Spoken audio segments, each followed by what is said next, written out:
Boa noite a todos, sejam bem-vindos ao nosso programa Gráficos no Radar. Hoje o Ibovespa realizou lucros acompanhando o movimento das principais bolsas mundiais. De toda forma, sem prejuízo à estrutura que ainda nos parece positiva para o curto prazo, a expectativa para a semana que vem é que ele vá buscar a resistência nos 114.800.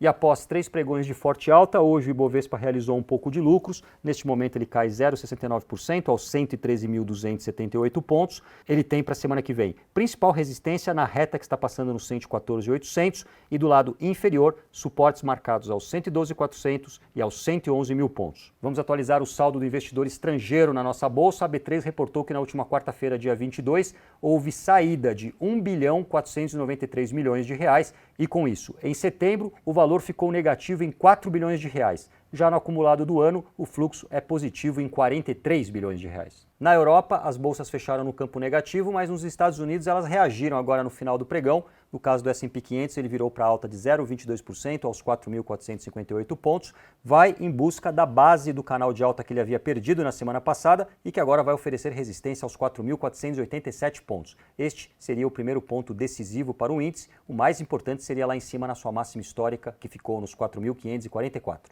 Agora a análise do dólar, que segue dentro de uma grande congestão triangular, ele vai subindo em direção ao teto desta estrutura nos 5,38. Hoje o dólar avançou 0,76% aos 5,34, mas apenas entraria em tendência de alta, quebrando os 5,38. E do lado de realização de lucros, ele encontra agora suportes aos 5,27 e aos 5,20. Este é o gráfico do petróleo Brent, análise numa escala semanal, ele quebrou a resistência dos $73 e no movimento de alta ele vai fechando o pregão a $78. Por aqui a formação é de bandeira, a próxima busca pode ser lá nos 86,72, nível onde ele havia formado o topo em outubro de 2018. A alta do petróleo favoreceu a Petrobras, que operou na contramão do Ibovespa. Neste momento está avançando 0,20% aos 26,90 e mantendo-se acima de 26,40, a formação é em W. As próximas buscas para a Petro ficam marcadas aos 27,37 e aos 28,34. Agora o gráfico de Itaú, que havia iniciado uma reação a partir da base do canal de alta nos R$ 27,00.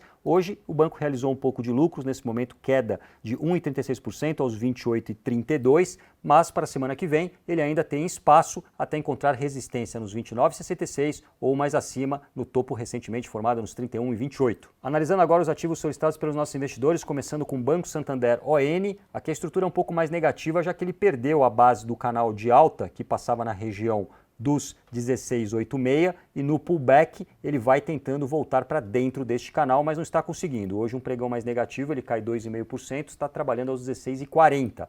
Tem suportes aos 16,13 e aos 15,40 e compras por aqui apenas na quebra convincente dos 16,90. Este é o gráfico de Alpargatas, que tem tendência de alta, mas no curtíssimo prazo trabalha dentro de uma congestão com suporte marcado nos 54,13. Ganha força vindo acima de 61,96, que é o seu recorde histórico, e aí a formação seria em bandeira, com próxima projeção lá nos 68,15. Agora o gráfico da Boa Safra, a soja 3, que venceu a resistência traçada a partir do seu topo histórico, que passava nos 14,36. Esse é o nível que agora atuaria como suporte no caso de um pullback. E hoje, num pregão mais negativo, ela vai fechando com 2% de queda aos 14,60, mas sem comprometer a estrutura que ainda nos parece positiva. Na quebra da máxima recentemente formada nos R$15, a soja 3 pode avançar até os próximos pontos. Inicialmente, buscando o topo mais recente formado nos 15,22 e depois passaria a olhar para os 15,35.